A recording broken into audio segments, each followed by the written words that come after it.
Hi, everyone. Thank you so much for bearing with me with the link mix-up. Again, apologize. I just copied and pasted two links together when I sent them over to you. So just a copy and paste issue, but I'll make sure that doesn't happen going forward. But I appreciate you guys bearing with me. I'm sure there might be a couple people who join on a little bit late, but since we have a good amount of people on, I would like to go ahead and just get started. So let me bring up the agenda real quick.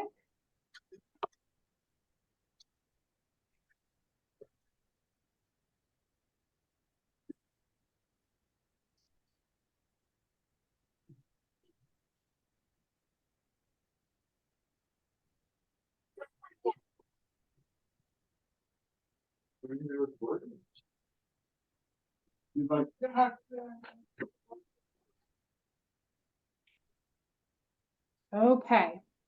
So thanks again, everyone, for joining. And I think you should be able to see my screen right now.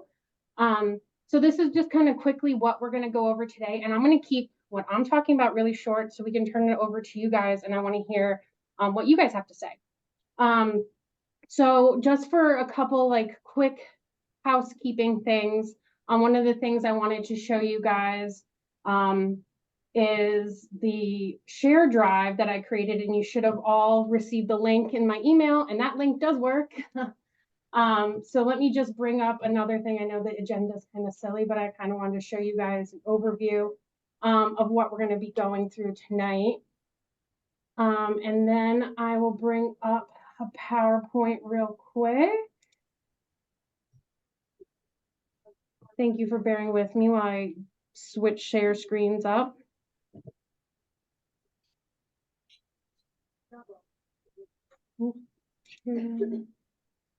Slideshow.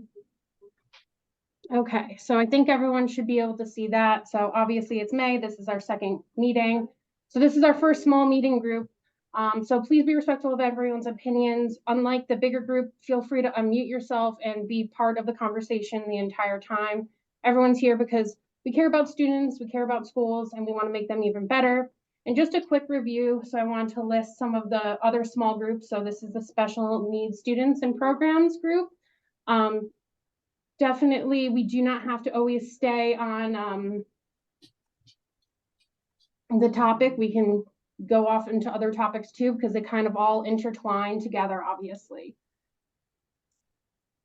So this is what I was talking about with the share drive, and this was a suggestion from another member of the group, and I thought it was a great idea for you guys to interact with each other and not just use me as a conduit. So accessing the share drive, there's the link in the email I sent. Right now, there's just two documents in there. There's a group A members. So one of the things I wanted to talk to you guys about is, unless you have an objection, I would like to share the emails and names of everyone in the group on here, so then you guys can contact each other directly. If you have any reservations about your emails being shared with other members of the group, of the small group, please let me know. Otherwise, I will input the names and the email addresses. I will keep your addresses and everything else private, but just the names and email addresses so you guys can share and contact each other. I think it's a great resource and ability to connect. The other thing is the resource links. That's the second document. In there, it's just an Excel spreadsheet, and I put all the links of some of the documents that I've previously shared in the emails. And then also within here, this is where I want to get a little bit more in the nitty gritty of the specifics of your small group. So in your group, if you go in there and check, there's going to be some links that aren't in the other small groups links. And it's because they're specifically related to special needs funding or comparison of different states or different studies. And some of the other small groups will have more studies that are particular to what they're talking about. So if you guys have any issues accessing the share drive, or if you would prefer not to go onto the Google share drive and you just want me to email you that information that I put in here, just let me know. I will do like a follow-up next week with a lot of what we talk about here today and include some of those links as well.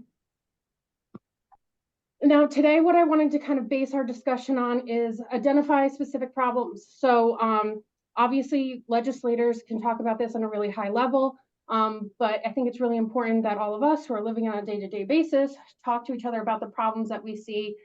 Sometimes it ends up being a little esoteric when We talk about legislation or if we talk about adjusting anything, but really identifying the problems that we face in the community, what hurdles are in the way right now, and what are the types of solutions we want to look for. So one of the things I really wanted to reiterate, which I talked about in our first meeting, is think outside the box and be creative. I think sometimes we get stuck in this is the way things are done, this is the way things have been done, and we tweak around the edges. But think big picture, think small picture, be creative. And like I said, we don't have to stay on the group's topic. A lot of these things intertwine. So if we start going down a path that doesn't fit into the special needs category, that's totally okay. This is all about being creative with our discussions.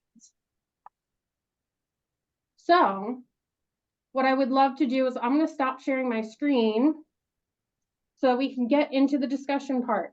I would love if everyone wanted to go around really quickly, and you don't have to, but if you want to go around real quickly and unmute yourself and just like say your name, maybe a quick reason why you want to be a part of this group, and just give a full disclosure of how you got put in this group. It's either because you marked that you're a special needs parent or grandparent, or you have specific interest in special needs education, special needs funding. So that's how I picked you guys to be a part of this group, or you just asked to be a part of this group. So like I said, I'd love to go around just really quick, just say like your name and then either a fun fact about you or some of your background.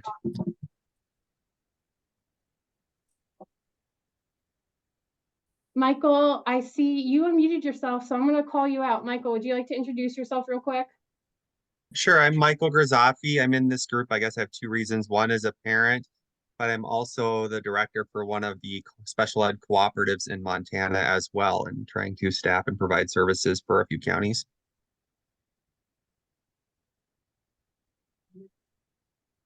Don't be shy, everyone. I'd love for you to speak out. Hey, my name's Carrie Compton. I'm a special ed teacher in Helena, and I have my son's just starting kindergarten next year, so I'm just invested in trying to be part of the change, try to make things better for the kids coming up. I'll go next. I'm Eleanor Barker. I'm here in Bozeman. I'm the parent of a special needs student who is now 25 and doing great, but I have that sort of K through 12 experience shepherding someone with special needs through the school system, and I'd love to help others.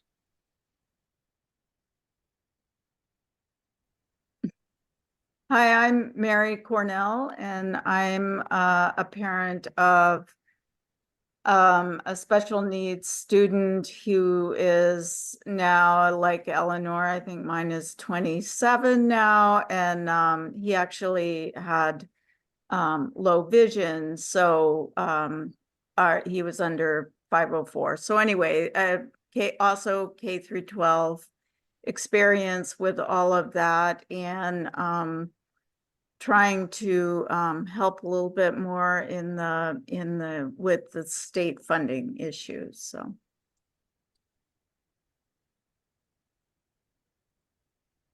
Hi, my name is Clinton Gurley.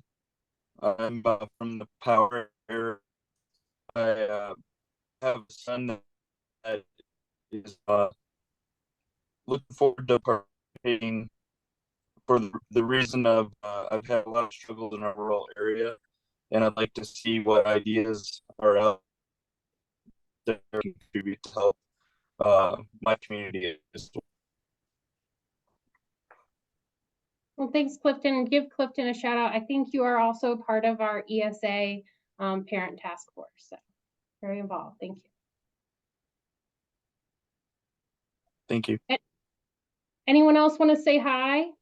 I'll go next. I'm Sarah Novak, and I'm also a special ed director for a co-op in Southwest Montana. I'm the director of Great Divide Education Services, which is based in Deer Lodge, but we stretch from Lima to Lincoln and everything in between. So definitely have a vested interest in ensuring that we have proper funding, and specifically for special education. Go ahead. I'm Tamara Alley. I'm a gifted education specialist in Polson. And joining in on this group tonight because it's sort of the other end of the bell curve of that special needs. So I'm looking to see if this group might be a good fit for me to participate. Nice to meet all of you. Well, Oh, not- sorry, go ahead. I know not everyone got to say hi yet, but I also don't want to force you to say hi either. no. I was just trying not to cut anybody off. I'm Ricky Thompson. I am a kindergarten teacher in Helena. I think I'm in this group because I just graduated with a master's in special education. And I just kind of joined this group because I hope to be part of the solution to our funding crisis that the state's kind of going through. So I'm Tamara Covington. I'm the Director of Student Services for Billings Public Schools. I'm also stepping into the early childhood role for Billings Public Schools this next school year. And I'm a part of this group because I've been in special education now for the last 20 years, and I just would like to help to develop some additional options available for providing services to students. Great. Well, I think mostly everyone said hi, but if you didn't get a chance to say hi, but want to say hi, feel free to jump in. This is a conversation. I want to do a lot less talking and I want to hear from you guys. Like I said, for the original kind of goal from this is to get community feedback from the struggles and hurdles that they're seeing right now, but then eventually over the course of the next couple meetings, get to solutions that we could possibly send over to the legislature. So really, I'm just a conduit for you guys. So just to kind of kick off the discussion, and please, this can go wherever you guys want it to go. I just wanted to read just a couple stats out that I thought were interesting and gave some context to kind of what we're looking at, specifically with special education. It's a big topic. There's a lot of things at play. There's obviously the IDEA Act federally, which we could also get into funding for that too. And I'm sure you guys are just as aware as I am that some of that federal funding is not at the levels where people would like it to be necessarily. But just to give a perspective of what we're looking at in Montana. So of the number of students, and this is from the 2021 to 2022 school year. So the end of this year, we'll get numbers for the 23, the 24. But for the number of students aged between 3 and 21 who receive special education or related services was 7.3 million, or about 15% of all public school students. 14% of Montana students are served under IDEA. And then the enrollment of students with disabilities went up 12.28% from the 17 to 18 year to the 22 to 2023 year. So I think that gives us a good perspective of how that population is growing and how we need to make sure that the services we're providing grow and adapt to the population as well. So I would love, and I can keep talking, but I would love to kick it over to you guys since a lot of you guys are really invested and involved specifically with special education, of some of the issues that you guys are seeing, obviously more funding, but then specifically if you see any issues with how you think the funding is calculated, or where do you think there needs to be more focus. So I would love for someone to take the lead on this and just talk about a little bit of some of their experience and then some of the issues that they're seeing. I'll hop in real quick just to kick it off to say that one of the concerns that I have is with what seems like a rising private school and homeschool population. My concern is that the percentage of students receiving special ed services in our school is going to grow relative to the total school population. And that seems like it's happening right now at Sacagawea Middle School, where I think they have many more special ed students this year than they did, 4 or 5 years ago. What I don't see is a commensurate growth in the staff that are assigned to work with these kids, nor in the training and what's kind of an ongoing challenge is these special needs students run this entire range from remedial readers to gifted, from kids who have like Mary's child, low vision. My kid was hard of hearing. So these kind of physical struggles. And really, since COVID, the social and emotional struggles that seem to be landing kids in special ed are much more profound and widespread than they were 4 or 5 years ago. So I wish I had a brilliant out of the box solution for it, but that's just what I'm seeing in the schools right now. And I'm throwing things out here not as an endorsement for myself or from OPI, but just as when I'm looking at things, one of the things that I'd recommend maybe we all take a look at is how other states do their funding. So one of the things you mentioned was kind of the spectrum of kids, right? Some who need a lot more help versus who may need a little bit of help. Some of the schools do fund, or some of the states do funding on a tiered level. So they have actually different tiers which students fit into, and they base the funding off of that. Now, most of Montana's funding is just based on an overall A and B student population, but some states actually do it based on the number of enrolled special education students, and then they break those down into different tiers where they might need more funding or more help, more specialized teachers versus a student who may just need a little bit more assistance. So that's something that I think is a great thing to look at. I think it's a great thing about America, right? It's a bunch of states get to do a bunch of different things, and we can look at one state and be like, that didn't work out well, and look at another state and be like, oh, that was cool, and that started to make some real progress. So I think that's something to keep in mind. But anyone else would like to speak on that or another issue? Well, yes, I would.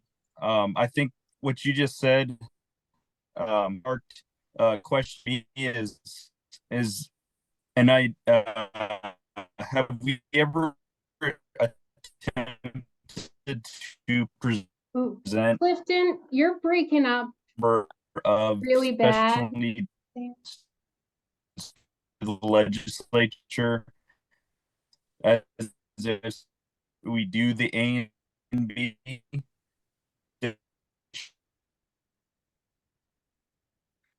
Clifton, I think unless other people could hear it better, I missed, I think almost everything you said. I did hear A and B, but I missed mostly everything you said. I don't know if you want to try to repeat yourself. Or put it in the chat. Would that be easier? That's true. You could always put it in the chat. I'm not sure if this is what he's talking about. It probably isn't, but I'm just going to throw this out there for a part of the A and B discussion. So right now, when schools, and I'm sure you guys are aware of this, but these are just things that I was thinking about. And again, not endorsing or not endorsing, but A and B right now is calculated on the previous year's enrollment, right? So it's taken at the beginning of the year and the spring year, and then that is used to base how much money the school gets. So it's based on actually the prior year's enrollment. So that obviously can raise certain issues if you, especially with smaller school districts, if you have a large family that moves in that maybe has a couple special need kids or one special need kid, that can make a really big difference. And the funding is based off the prior year's A and B. So something maybe we think about is having a more up-to-date or a more responsive way to determine the amount of students and the special needs students in a district that's more like current of what the school is actually serving.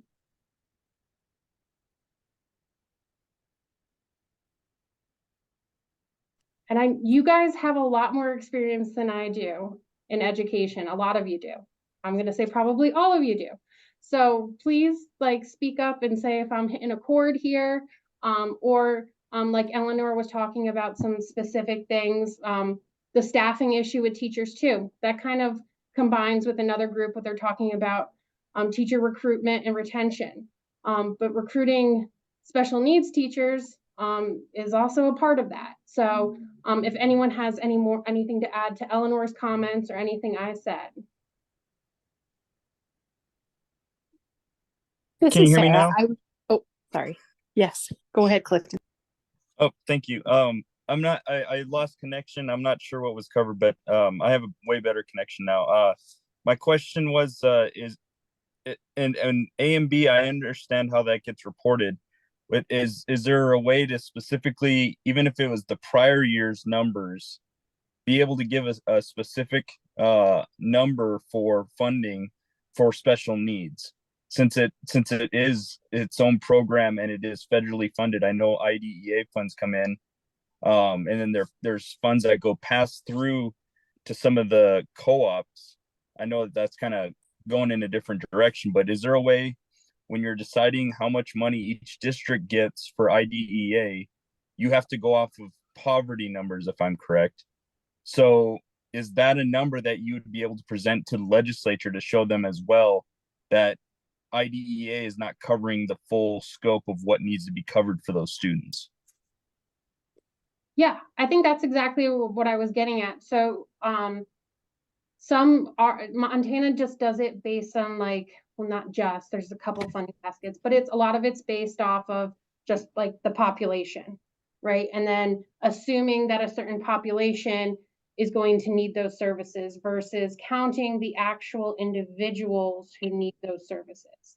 And that's what I was talking about with other states. They even have a tiered system. So it's not just how many students are actually using the special education dollars, but it's actually tiered on how much services those students need. And students that would be in a certain tier may then justify more funding going to that school district. So that's exactly what I'm talking about, right? So if we can kind of flush that out, or if you guys like that idea, don't like the idea, I did put a 50 state comparison in the share drive document that does compare, and it's actually really nice. It's about 3 paragraphs, not even, on each state. So I think it is a good inspiration of kind of how other states do it. Okay, thank you. But that's like kind of exactly what I'm going for. Like, that's a great kind of idea where we came together of, should we look at possibly counting the special education students separately, counting them in tiers, stuff like that. This is Sarah. Oh, sorry, Sarah. We do this all the time, don't we? We do. I just was going to touch off of what he said with the rural piece a little bit. And Tamara can probably add to this on the funding thing. So there is the overall A and B count of each school, and then there's the child count numbers, which are the identified students within each school district, and that does include any homeschool or private school count on that just lives within the boundaries of that district. And so that's where that IDEA funding comes into play. The problem I see with all of it is in those rural areas, one, it is harder to staff, but when you have the co-ops, the money comes through from the state, whether it goes directly to a district or if it's reported they're a co-op member, then it flows through to the co-op to provide those services. But it costs so much. I have a handful of schools that have less than 5 students. I have one right now that has 1 student, but when you're traveling to these remote populations or these remote areas to provide services to 1 student or 2 students, whatever it may be, it's more, it just takes more resources, and you get a few more dynamics rather than having a larger district where all the kids are provided services right there on site. No one's traveling. It just complicates things a little bit. So I do think there are kids that are more expensive to educate than other kids based on those needs. And the harder it is to fill those positions, or you get these high needs positions, they're driving the cost up on what they'll agree to work for the districts for. So I think there are some dynamics, and I do think tiering them isn't a bad thing to look at by any means, but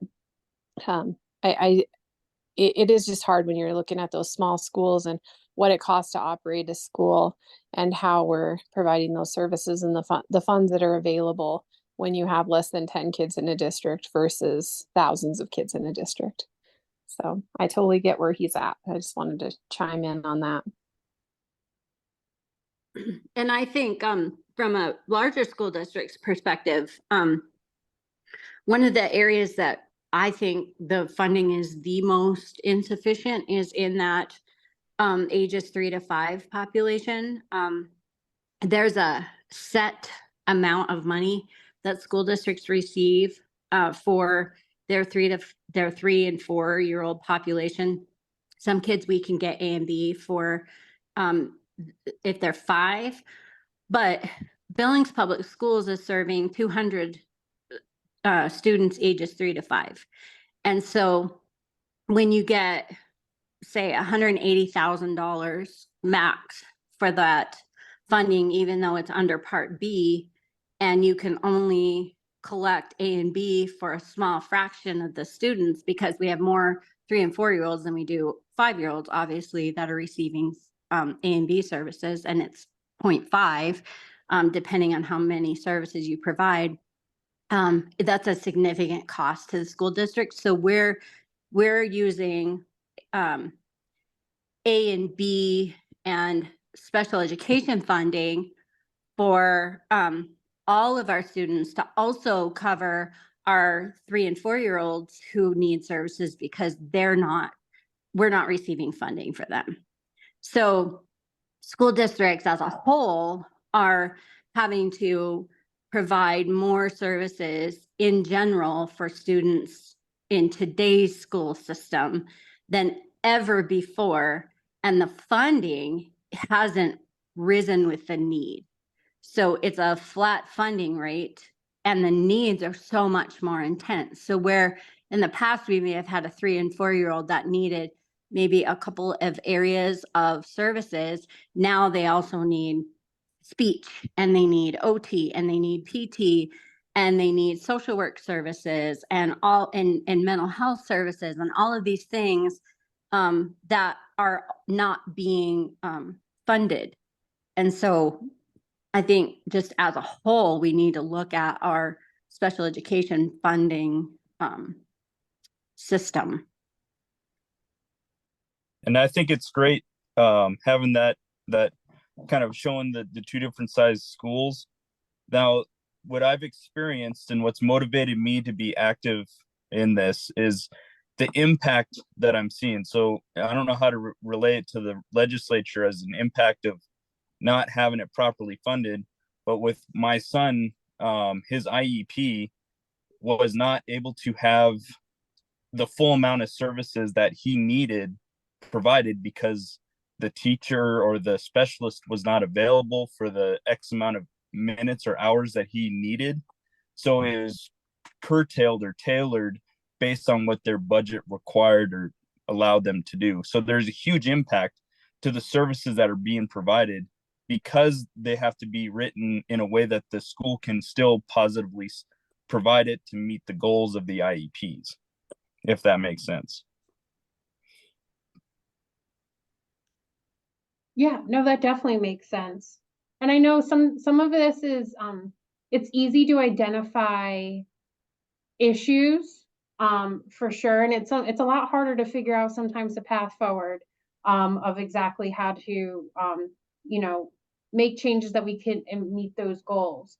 But that's kind of what today is about, and we may not, you know, identify a solution for all these things. And if there's questions you guys have that I don't know the answers to, I can get some more information on them. But this is all great information, and this is kind of what I wanted today to continue to be, is just continue to identify these specific issues that you're seeing. And I'm taking notes and also recording this, so we can I'll do a summary of everything and provide the recording for you guys so that we can kind of revisit and get more information on specific things. I think it was interesting to hear from Tamara about this flat kind of flat rate funding model, and what's super concerning about it is it's a flat rate of a shrinking pie, because of course we have this kind of ongoing deficit that's generated by the failure of the legislature to keep up with inflation in terms of the school funding. So every year we're further behind, and this flat rate is even less capable of covering the gap. So what do you think the likelihood that the inflation adjustment is going to be greater than 3% in this next cycle? Because it's I think that's where it was capped at last time. Your guess is probably as good as mine. I know it's something they're talking about, but your guess is probably as good as mine of where they end up. One of the reasons why we're doing this now is they're having their interim committee meetings right now. So some of them are going down that path, and was watching the revenue committee talking about kind of all the property tax stress that's going on right now too. So they're talking about these things, but that's one of the reasons why we're having this now, is to get them some great ideas by August. So when they're looking at September and they start to prepare bills and they start to look at these things in more in depth, that we can at least give them feedback on where the community is. But I think tying things to inflation is always, I think, a go-to a lot, but tying things to inflation usually also makes sense, that at least there's this base increase that we know as costs are going up, because it's not just the students needing more services now, it's obviously providing those services cost a lot more. And Sarah mentioned just traveling, right? Traveling, and I know for the co-ops, so like there is travel reimbursements, but I think that's something to look at too. Just as something as simple as traveling for some of these specialists that cost has increased. So I think, tying things to inflation, talking about making sure there's not that flat base rate that never goes up or never changes depending on the needs, is important to tie that to something. Or like I said, even for the younger students, having something tiered where there's a lot more students that need a lot more services. How do we break that down? How do we identify how many more students that district's going to have to serve with how many more services they need? And I think identifying that in a real time is something that we should discuss and try to work through for a proposal for the legislature. Catherine, I had a quick question. When was this funding formula kind of thing set up? Do you know what year it was decided on? I don't remember what exact year. Okay. I apologize, but I can get that for you. Okay. I was just curious because like special ed has changed a lot in the past, 10, 15, 20 years. And so I just think we need to look at that as kind of a thing too. Like the tiered system sounds good, but then I heard about the little schools, and I think we'll have to think on that too. But as like a teacher part, I do see the like middle special ed students kind of the ones that suffer. Because like at our school, we have a set number of paras or help. And so those usually go to like the more high needs students, which they should. But then those students that maybe aren't as high but still need assistance are the ones that kind of miss out, because while they're missing out on academics part, they're not really causing or not being unsafe or anything like that. And so I think that a tiered system, or at least the percentage has gone up. So like going off the percentage that you've just stated that has increased by so much, like schools just can't keep up with the funding, and then they just do the best to their ability kind of thing. That's just my 2 cents, I guess. I think Sarah Novak might know that information because she was a legislator, not this past session, I don't think, but the session before, or maybe that's wrong.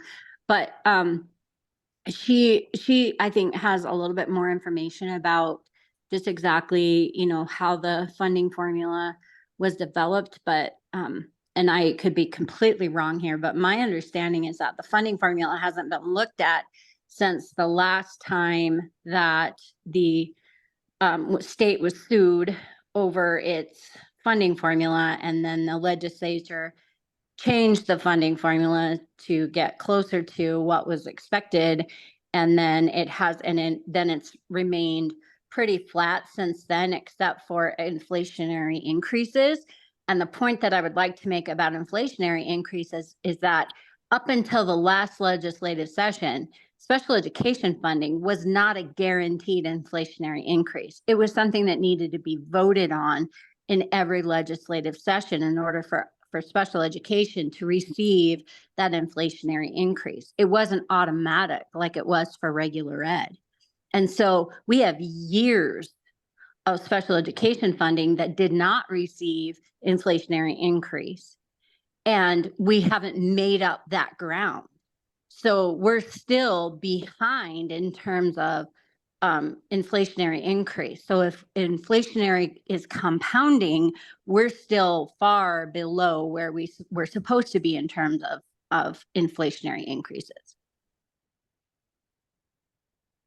Hey, Tamara. Yeah, I can add to that, I guess, a little bit. So she's right. I served in the 21 session. I was on education as well as the education interim. And that was the session that we passed special education inflationary being added to the inflationary formula. But that session that we got it in policy, but there was no money attached to it. So this last cycle was the first time there was any money associated with that. One of the rationales that was voiced a lot on why they could withhold the money, or I think this was just in general, was there was COVID funding. So while the COVID funding was coming in, schools would be okay.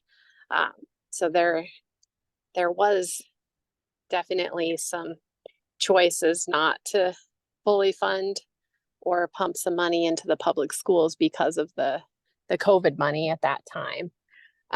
As far as the inflationary formula, that the likelihood of it being above 3% in the next session, there would just have to be legislation brought forward, and I'm sure we'll see some because it's in statute what that inflationary formula can be capped at. So what happened was it's capped at 3% per state statute, but as we all know, inflation itself didn't cap at 3%. So yeah, I think we'll see some legislation around that. As far as the funding formula, we're coming into the 10-year cycle. They call it the decentennial. I don't know. I probably don't say it right, but it's a 10-year cycle that the funding formula has to be looked at.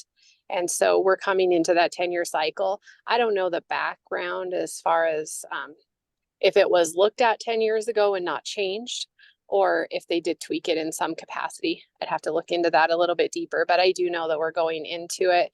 And so it wouldn't happen necessarily during the session, but immediately following the session in the interim is my understanding when that will be. But we need to share these stories and have some real life data so that they can hear what their constituents think and what it's looking like in their home communities and how that impacts them. And all of us. So I would say all the information we gather is important, but also your personal stories and sharing those with your representatives and your senators is vitally important.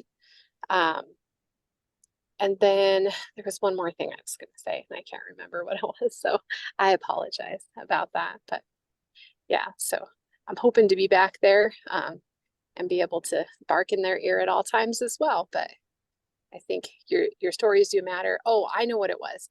I think it's really important that we look at the breakdown, but we don't just look at it as a state. We really look at each. I think every representative and senator needs to know what it looks like in their own specific districts that they're representing. But the flow of the money and like what percentage is federal, what percentage is state, and what percentage is local. Because what happens is when we're not infusing money into the public schools, there are these unfunded mandates, and then it falls on the local taxpayers. And for the last, I don't know, I mean, it happened when I was there as well, but what they would say is like the locals need some skin in the game, and they changed the laws around the permissive levies. And so that kind of for a while was the answer. And it's not the answer, but there's some inequity pieces there because every district has a different taxable value and what they can access. But once again, if it's not filled from the federal and the state levels, then that falls on the local taxpayers. And as we all know, there's a lot of noise around that, and we're all bursting at the seams. So I think it's important to look at for every single individual district, what part is federal, what part is state, and what part is falling on the locals. And I'm sure Sarah knows this, but I'm not sure if everyone does, but the IDEA Act federally obviously did pass a lot of mandates, and some people claim it's slightly unfunded mandates because the federal government can pay up to 40% of the student cost, but generally pays in the teens. So that's something I hear from legislators in states as well, that, oh, sometimes they could be like, well, maybe the Fed should do it because they're not paying their share. So there is a lot of discussions around that and the federal funding and states not feeling like they're getting the right amount of federal funding. So that's something to keep in mind, although it is a lot harder to change federal law than it is to change state law. But it is something to keep in mind just as we're discussing everything. Well, that is something that I've been a part of. I was actually a part of a legislative committee that went to Washington, D.C. for a number of years to talk to our state legislators and the federal government about fully funding IDEA. It's never gone above 17%, and it currently sits at around 13%. But to be honest with you, there was one senator from Montana that was even willing to sponsor a bill that would call for fully funding the IDEA at the federal level. So it falls back on the constituents within the state of Montana to put pressure on their legislators at the federal level to say, this is something that we feel is critically important, and we need you as elected officials to support bills that are presented to fully fund the IDEA. And it's the same situation at the state level, which is why we meet with legislators on a regular basis to ask them to support those things and put their weight behind fully funding these things so that there is more contribution on the federal level. But just a point to Sarah's statement about it falling on the local taxpayers, there's been a significant shift from the state funding to the local funding through the permissive levies. And the net effect of that is that then when school districts go to their local taxpayers to ask for levies or to ask for funding increases, especially in Eastern Montana, those things are often voted down because they're consistently seeing their tax bill go up because we're still funding it off of property taxes.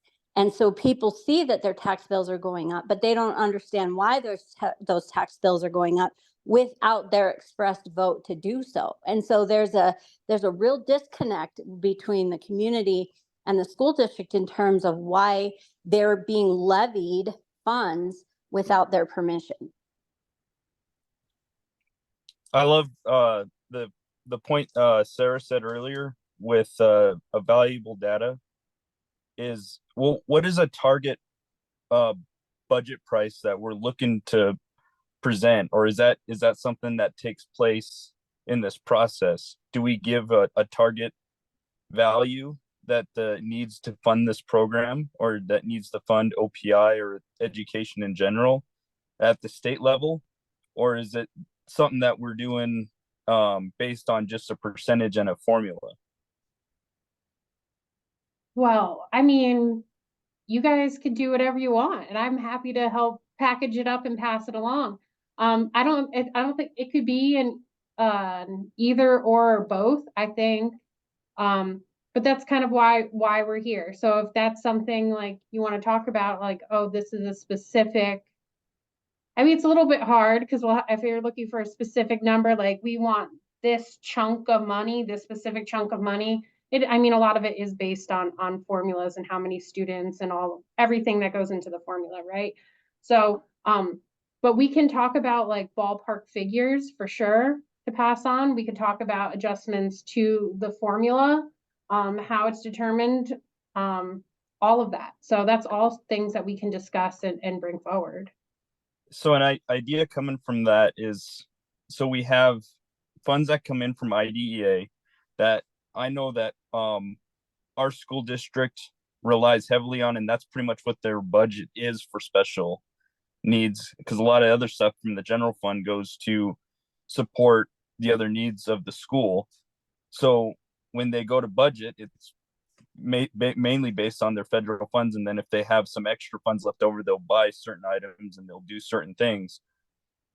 But the point I'm getting at is maybe a survey to every district would be nice for them to voice, is their programs properly funded?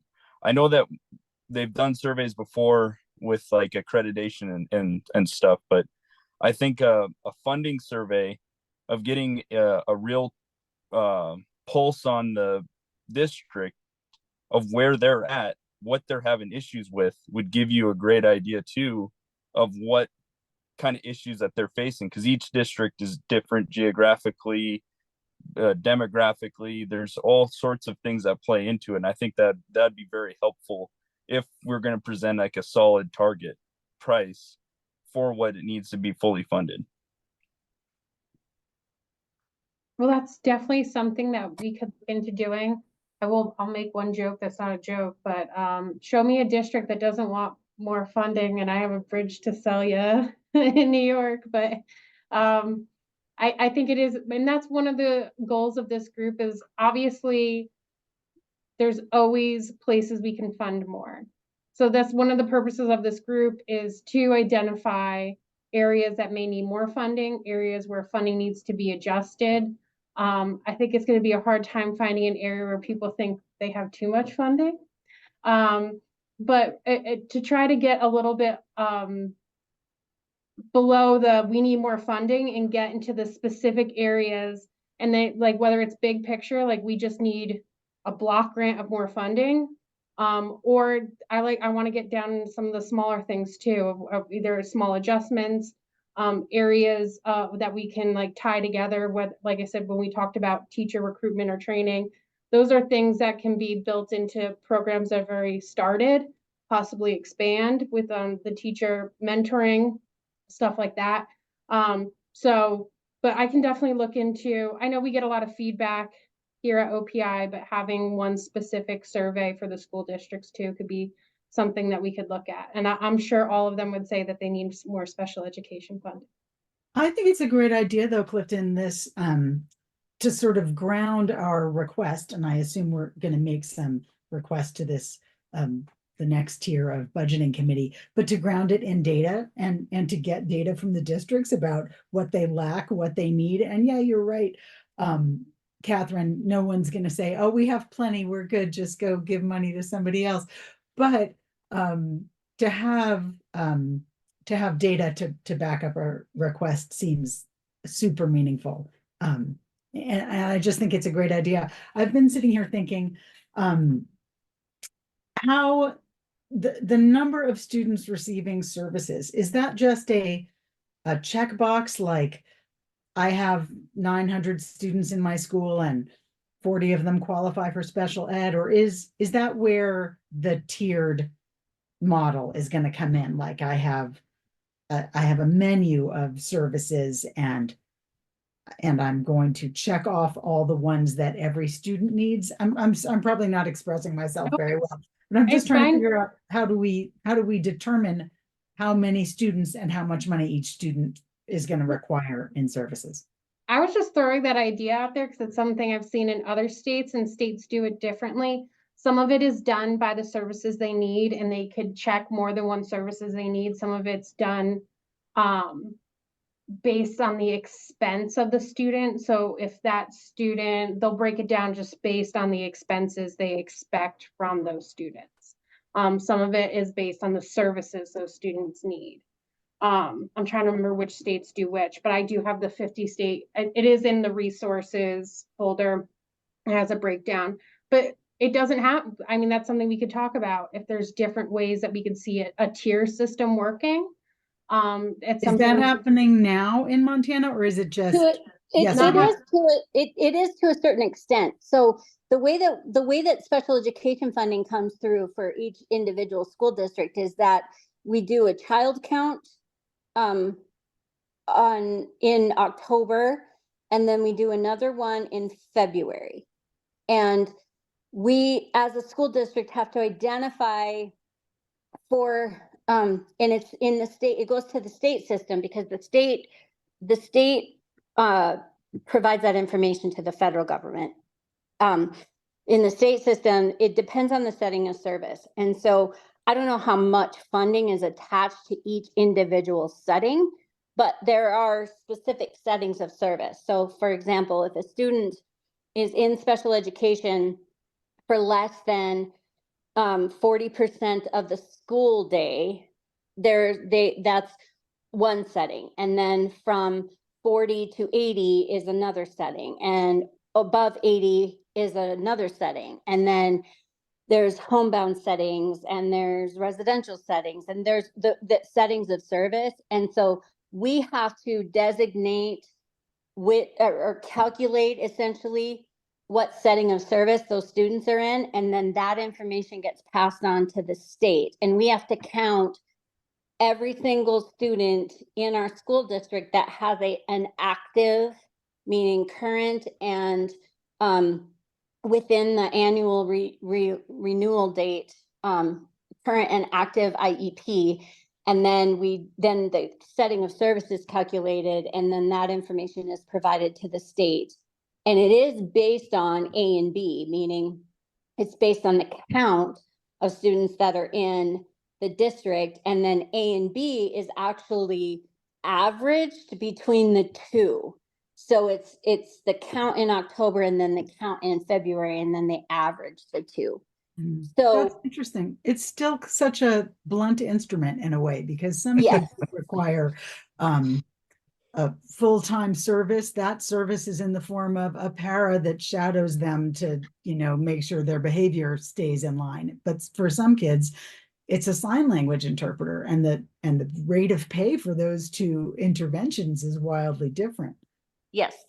And then the other funding that is available to school districts is through the local permissive levies. And so in a school district the size of Billings, we can recoup a large amount of funding through the local tax base by identifying those students that have, those significant needs. But that's not equitable across the state. So there are certain areas, school districts, that can't levy additional funds because they don't have a significant tax base. So they miss out on that funding opportunity as well. And again, it goes back onto the local tax base, the local taxpayers.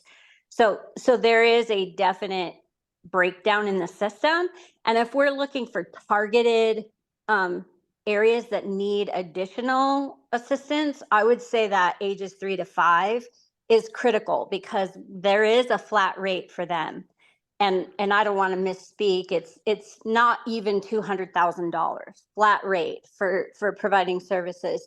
And and to provide services to 200 kids, we're talking millions of dollars.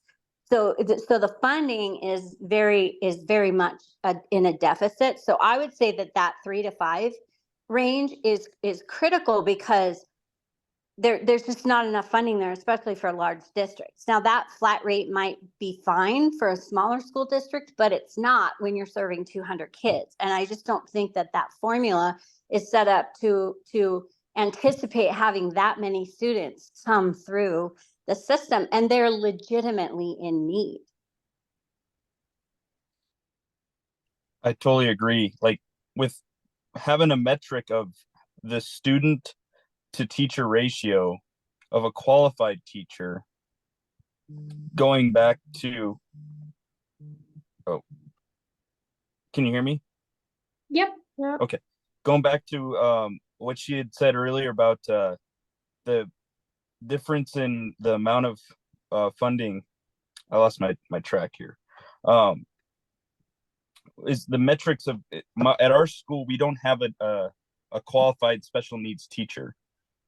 And to get her the training or even have accountability of that, we don't have, I guess, something put in place, or there's not an accountability portion of someone that comes in to look to see that. And to cover the 3 to 5-year-old demographic, you'd be able to teacher to student ratio. If they're the special what do they call them, the pre-K programs, to properly fund to having qualified teachers in those programs to the student number ratio. I don't know if there's a number for that. And then asking the districts when they reply back, do they have the qualified people in those positions? I don't know if they'd like to rat themselves out saying that they don't have qualified people in there again, but that's like the type of metrics I think is needed to know if these programs are properly funded. If you even have qualified teachers in those positions for the number of students that they have, especially when it comes to SPED, because they require so much more help than the general population.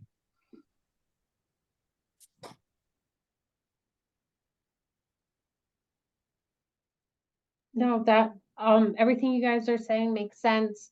One of the things I was just thinking of what you're talking about, there is just overall a shortage of qualified teachers and retaining teachers. Is maybe something you guys want to talk about, an incentive for special education teachers, or maybe an incentive for teachers who are currently at the school to get further training to be a qualified special education teacher. There are some programs, there's the quality educator program that was passed under the Teach Act, which does encourage and help pay for additional funding for new teachers, new qualified teachers that are coming into schools. But is that something? Well, that's what I'm saying. Like, is that something we would want to talk about, is having a some type of incentive for either teachers to go back for that training, or to encourage the more special education teachers to go to school for that in Montana, or move to Montana. So is there something along those lines we would like to discuss? I think that'd be great, like some sort of loan repayment program for them to get their credentials. If they pursue an additional credential for the position that they're holding, to pay off past student loans. I know that right now at the district levels, they do that because Montana is a very local control state. So that's based on each district's funds that are available. But I'm thinking at some point, the state's going to have to pull back some power from that local control for some of these programs, especially when it comes to teacher certifications.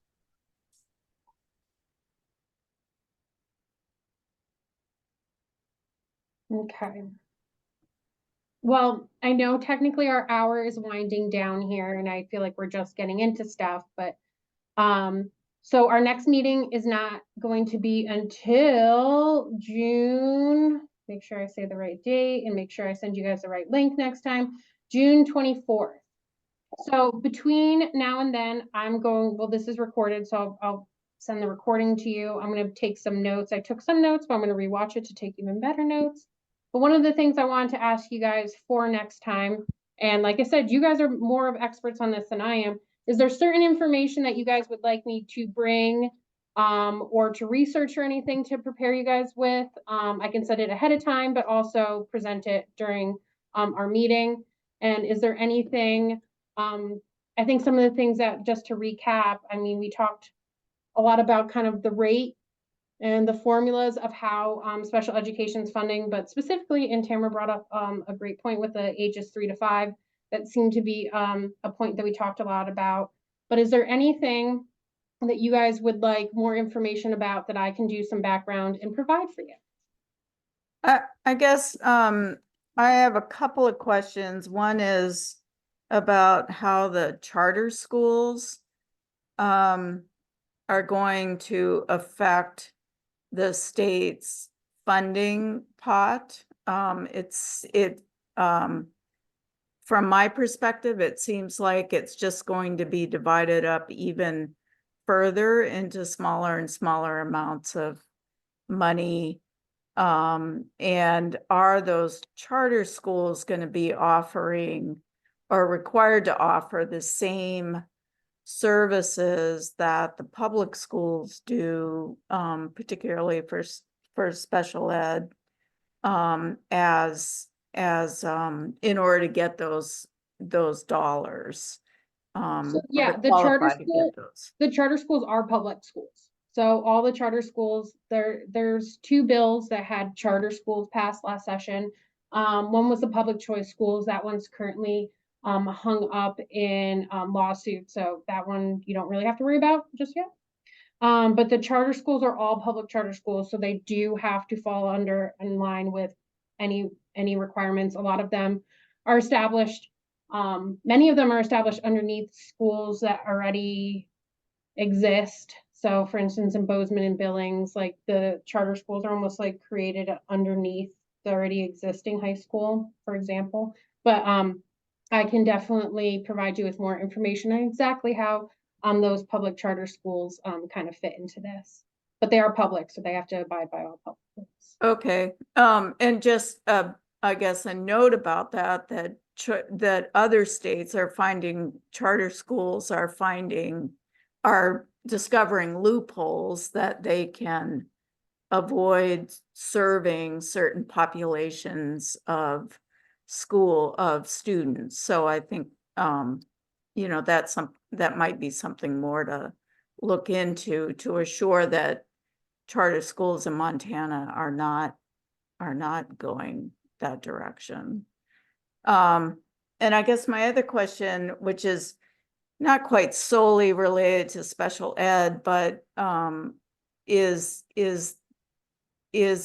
there a separate fund source for schools to tap into for building maintenance, and particularly life, health, safety and needs like heating systems, like asbestos, because there are certain and I don't think I said this before, I'm from Kalispell, that you know, levies are not being passed by for those needs in this area, and consistently not being passed. So schools are really falling into disrepair, and students are at risk for sure. I will send you, and there's a specific kind of breakdown of how those funds work, but there is a building fund generally when schools establish their budgets. But I will send you, and I'll put it in the share drive so everyone can see it, but I'll send it directly to you too regarding like how building maintenance is funded. Okay. And then this is probably a question the rest of you may know, but how are the inflation rates calculated? Like, what is that formula to calculate a correct inflation percentage increase? Which I don't know what that is, but. Well, I mean, you could link it just to the, like, which a lot does, the federal rate. Right. So that's, and I could pull it up what it is, but it's an average of a number of things. So. Okay. I think that covers tonight what I have.